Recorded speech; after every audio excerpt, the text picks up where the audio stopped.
जय जय जगन्नाथ नमस्कार सकाळर खबर ओम न्यूज 24 आपन को जनाऊँगी हार्दिक अभिनंदन।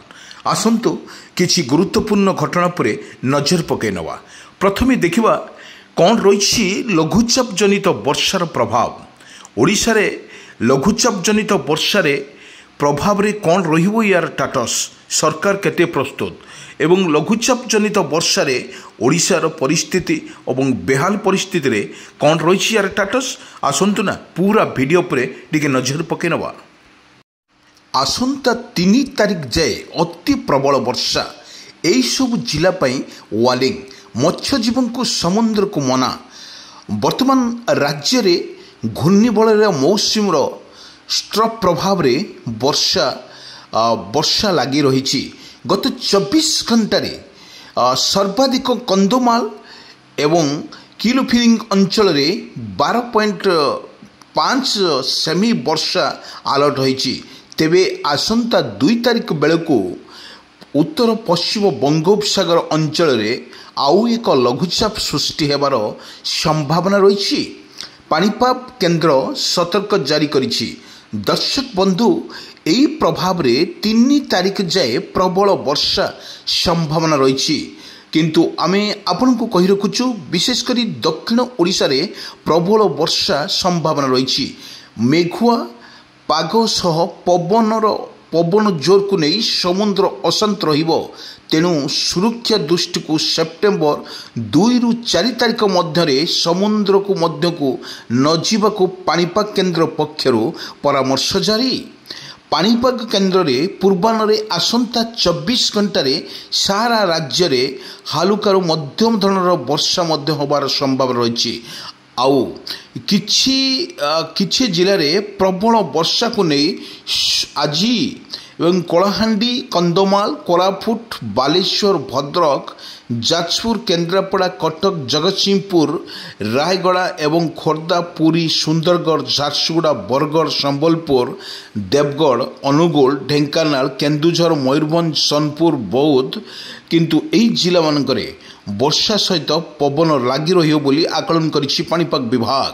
एथिपाई स्थाने स्थाने बिजुली घड़घड़ी को नहीं सतर्क मध्य कर जाइछि। पाणीपाग केन्द्र से भली कलाहांडी कंधमाल एवं कोरापुट जिला स्थान रे बिजुली पवन सहित घंटा प्रति 30 रु 40 किलोमीटर बेगरे पवन बहिबार संभावना रही सतर्कनामा जारी करिछि आंचलिक पाणीपाग विभाग। आंचलिक पाणीपाग विभाग कहवा अनुसार वर्तमान जो भली वर्षा ओडिशा उपर जो भली लगी रही तुहाकु तुहा वर्षा एवं बिजुली घड़घड़ी सहित वर्षा मध्य जारी रही सतर्कनामा जारी करिछि आंचलिक पाणीपाग विभाग।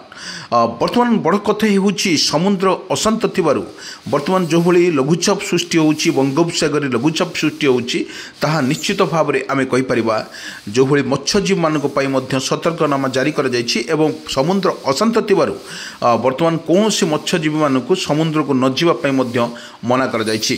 किंतु बड़ कथा होउछि ओडिशा रे लगातार भाव में लघुचाप फल वर्तमान वर्षा बिजुली घड़घड़ी सहित वर्षा मध्य लगी रहियो बोली आको आकलन करिछि पाणीपाग विभाग।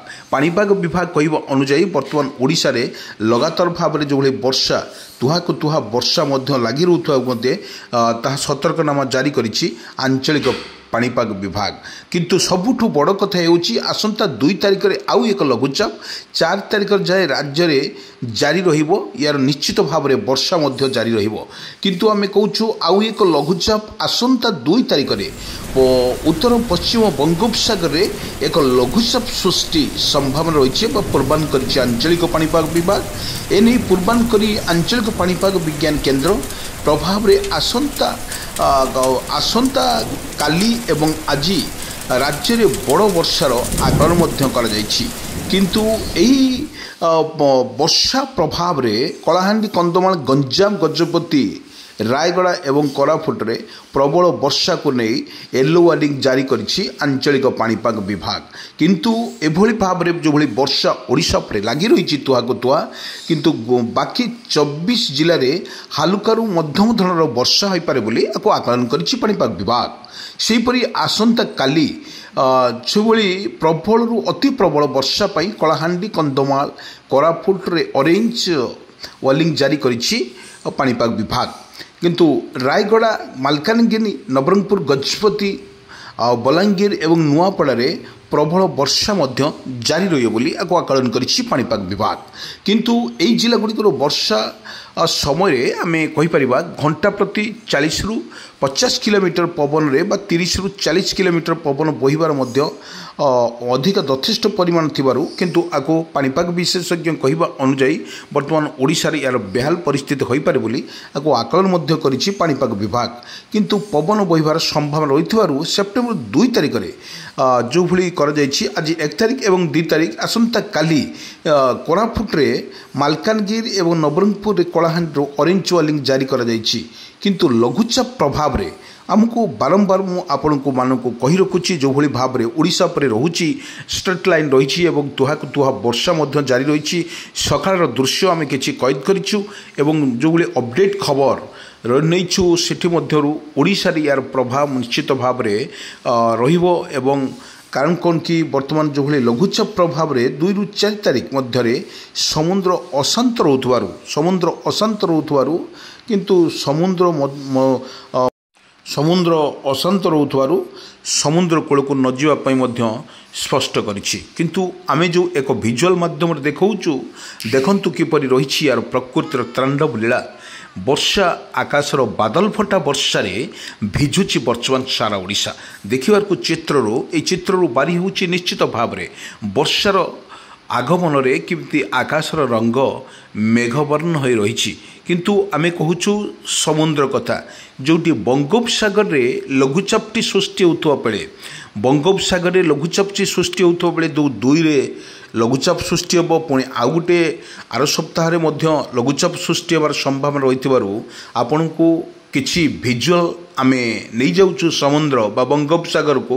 ସେ ବଙ୍ଗୋପସାଗରରେ ଦେଖନ୍ତୁ ସମୁଦ୍ର କିପରି ଅଶାନ୍ତ ରହୁଥିବା ବେଳେ ସମୁଦ୍ରର ଲହଡ଼ି କିପରି କୂଳକୁ ଲଙ୍ଘୁଛି ଏବଂ ବଡ଼ ବଡ଼ ଉଚ୍ଚା ଲଘୁଚାପ ଜନିତ ବର୍ଷା ରହୁଛି। ତେଣୁ ଏଭଳି ଚିତ୍ରରୁ ବାରି ହେଉଛି ସମୁଦ୍ର ଅଶାନ୍ତ ଅଛି, କାରଣ ଏଠି ମତ୍ସ୍ୟଜୀବୀମାନଙ୍କ ପାଇଁ ବିପଜ୍ଜନକ ସାଜିଛି ବଙ୍ଗୋପସାଗର। ଏହି ବଙ୍ଗୋପସାଗରରେ ଯେଭଳି ରହିଛି ଆମେ ଦୃଶ୍ୟ କିଛି ସନ୍ଧ୍ୟା ଏବଂ ସନ୍ଧ୍ୟା ସମୟରେ ପ୍ରବଳ ବର୍ଷା ମଧ୍ୟ ଜାରି ରହିବ ବୋଲି ଆକଳନ ମଧ୍ୟ କରିଛି। କିନ୍ତୁ ଆଜି ଯେଉଁଭଳି ସକାଳର ଦୃଶ୍ୟ ଆମେ କିଛି ଦେଖୁଛୁ, ଆକାଶ ବର୍ତ୍ତମାନ ମେଘାଚ୍ଛନ୍ନ ହୋଇ ରହିଛି, ଘୁଟି ଯାଇଛି ବର୍ଷା, ତାହା ଦ୍ୱାରା ବର୍ଷାର ମଧ୍ୟ ଜାରି ରହୁଛି। କିନ୍ତୁ ଆମେ ଯେଉଁ ଅପଡ଼େଟ୍ ଖବର ବା ଭିଡ଼ିଓ এই ଭିଜୁଆଲକୁ ନେଇଯାଉଛୁ କିଛି ଦୃଶ୍ୟକୁ, ଯେଉଁଠି ଭଦ୍ରକ ଜିଲ୍ଲା, ବାଲେଶ୍ୱର, କଟକ, ପୁରୀ, ଗଞ୍ଜାମ, ଗଜପତି, ରାଉରକେଲା, ଢେଙ୍କାନାଳ, ପାରାଦୀପ ଏହିମାନଙ୍କ ସ୍ଥାନରେ ଅତିରୁ ପ୍ରବଳ ବର୍ଷାକୁ ମଧ୍ୟ ଜାରି ରହୁଛି। ବର୍ତ୍ତମାନ ଯାହା ଅପଡ଼େଟ୍ ଖବର ସାମ୍ନାକୁ ଆସୁଛି, ବର୍ତ୍ତମାନ ଯେଉଁ ମତ୍ସ୍ୟଜୀବୀମାନଙ୍କ ପାଇଁ ସମୁଦ୍ରକୁ ଷ୍ଟ୍ରେଟ୍ ଲାଇନ୍ରେ ମନା କରାଯାଇଛି।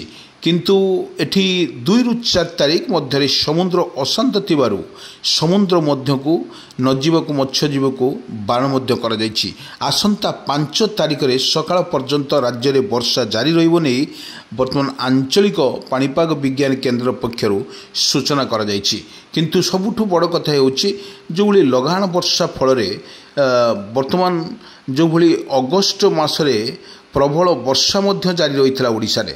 କିନ୍ତୁ ଆମେ କହିବା ଆଜି ହେଉଛି ସେପ୍ଟେମ୍ବର 1 ତାରିଖରେ ମଧ୍ୟ ଯେଉଁ ସକାଳର ଦୃଶ୍ୟ ଆମେ କିଛି ଆପଣମାନଙ୍କୁ ଦେଖାଉଛୁ, ନିଶ୍ଚିତ ଭାବରେ ଏହାର ବର୍ଷାର ତାଣ୍ଡବ ଲୀଳା ଓଡ଼ିଶା ଉପରେ ପ୍ରଭାବ ପଡ଼ୁଛି। କିନ୍ତୁ ଆମେ କହିପାରିବା ଏଭଳି ଭାବରେ ଯେଉଁଭଳି ବର୍ଷା ରହୁଛି ବର୍ତ୍ତମାନ ଚାଷୀ କୂଳମାନଙ୍କ ପାଇଁ ଏକ ବିପଜ୍ଜନକ ସାଜିଛି ଲଘୁଚାପ ଜନିତ ବର୍ଷା। ଏହି ଲଘୁଚାପ ଜନିତ ବର୍ଷାରେ ଓଡ଼ିଶାର ବେହାଲ ପରିସ୍ଥିତି ଏବଂ ଯେଉଁଭଳି ମତ୍ସ୍ୟଜୀବୀମାନଙ୍କ ସହିତ ଏବଂ କୃଷକ ଭାଇମାନଙ୍କ ପାଇଁ ସରକାର ମଧ୍ୟ ପ୍ରସ୍ତୁତ ସବୁ ପାଇଁ ଅଛନ୍ତି, କିପରି ଲୋକମାନଙ୍କର ଏହି ଲଘୁଚାପ ଜନିତ ବର୍ଷାରେ କୌଣସି ପ୍ରକାର ଅସୁବିଧାର ସମ୍ମୁଖୀନ ନ ହୁଅନ୍ତି ପ୍ରତ୍ୟେକ ଜିଲ୍ଲାପାଳକୁ ମଧ୍ୟ ସରକାରଙ୍କ ତରଫରୁ ନିର୍ଦ୍ଦେଶନାମା ଜାରି ରହିଛି ଏବଂ ବ୍ଲକରେ ମଧ୍ୟ ଜିଲ୍ଲା ପ୍ରଶାସନ ତରଫରୁ ମଧ୍ୟ ଜାରି ରହିଛି ବର୍ଷା।